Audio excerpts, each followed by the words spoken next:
Bonsoir, je suis Dr Mimi, naturopathe spécialiste en aromathérapie, heureux de vous retrouver dans ce premier flash santé en français et dans lequel je vous parlerai de la chute des cheveux. D'habitude, les experts parlent de chute de cheveux quand il y a une perte de 100 cheveux par jour et plus. Je ne suis pas d'accord avec eux parce que je trouve que ce chiffre est énorme. Pour moi, à partir d'une perte de 20 à 30 cheveux par jour, je considère qu'il y a problème. Quelles sont donc les causes de la perte de cheveux?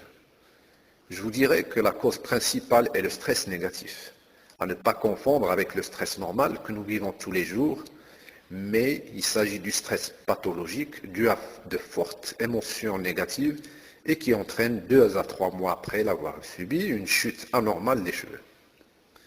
D'un autre côté, plusieurs médicaments accélèrent la chute des cheveux. Cela peut être dû aussi à un dérèglement hormonal, comme par exemple un dysfonctionnement de la thyroïde, ou pendant la grossesse, ou chez la femme en ménopause.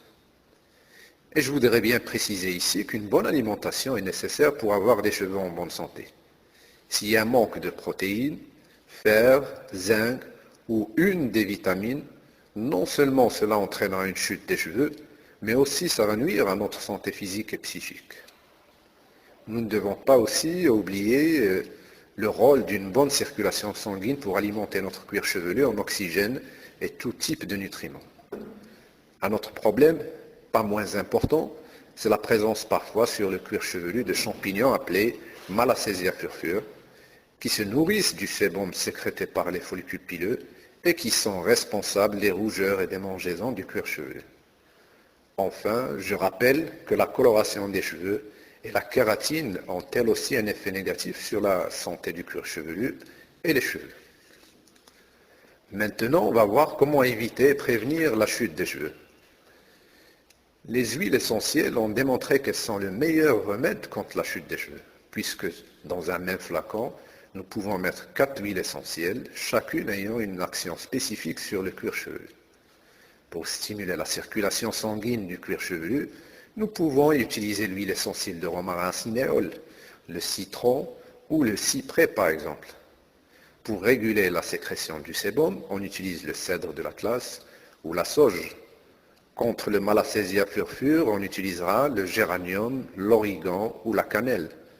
Pour stimuler la repousse des cheveux, ce sera l'ylang-ylang ou le laurier noble. Contre le stress, je préfère la lavande vraie, la marjolaine ou le basilic.